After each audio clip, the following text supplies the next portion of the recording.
Dans l'épisode numéro 9, on avait vu comment, avec un minimum de mathématiques, on pouvait truquer une élection.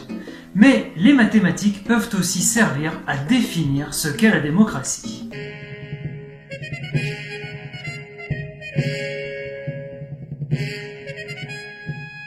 Avant de commencer, il faut expliquer qu'il existe trois grandes manières de calculer une moyenne.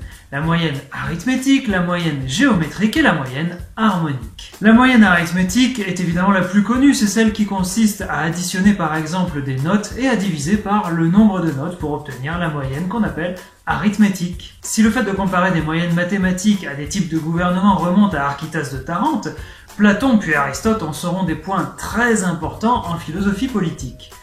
Mais je voudrais également aujourd'hui vous parler de Boès, dont on a parlé dans les deux précédents épisodes, qui propose également un point de vue assez original sur cette association entre moyenne mathématique et type de gouvernement. Boès est évidemment bien moins connu et reconnu que Platon et Aristote pour ce type de métaphore mathématique, mais son point de vue est très intéressant néanmoins. Il faut savoir que ces trois personnages ont réfléchi à la politique en tant que philosophes, mais également en tant que conseillers du pouvoir.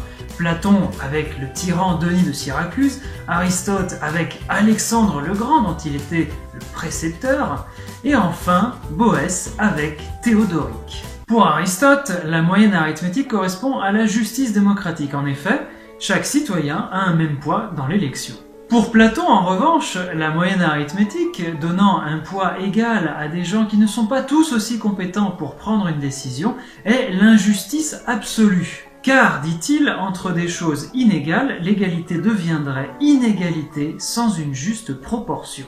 De fait, la moyenne arithmétique correspond peu ou prou au tirage au sort, par exemple, qui avait réellement lieu à Athènes, dans l'Antiquité, mais dont Platon n'était pas particulièrement friand. Pour Boès, enfin, la moyenne arithmétique correspond à l'État gouverné par un petit nombre, parce que c'est entre les plus petits termes que le rapport est le plus grand. Il faut comprendre que Boès, à la différence de Platon, ne s'intéresse pas à la différence entre les termes inégaux, mais à leur rapport de proportion. Et il en déduit ainsi que la moyenne arithmétique correspond à l'oligarchie. On voit donc que la moyenne arithmétique connaît diverses fortunes en fonction des philosophes qui l'ont étudiée, et je vous invite d'ailleurs à mettre en commentaire ce que vous en pensez. Examinons à présent la moyenne géométrique.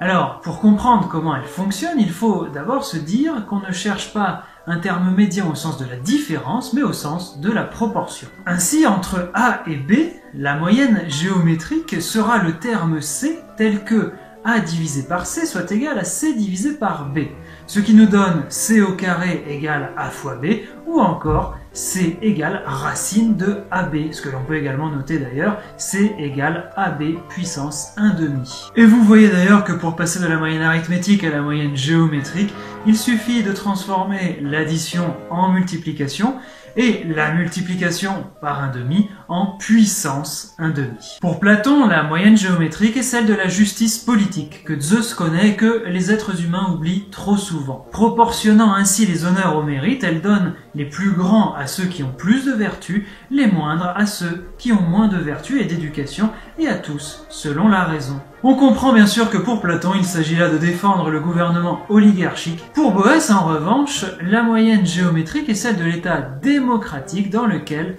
tous les citoyens sont égaux. Et oui, Boès raisonne toujours en proportion et non pas en différence, et c'est ce qui fait qu'il considère la moyenne géométrique comme étant celle qui donne un poids égal à tous. Enfin, examinons la moyenne harmonique. Alors pour la calculer, on fait l'inverse de la moyenne arithmétique des inverses. Vous avez suivi ? De façon plus claire, cela signifie que si l'on a deux termes A et B, leur moyenne harmonique sera donnée par la formule suivante, 2 divisé par 1 sur A plus 1 sur B.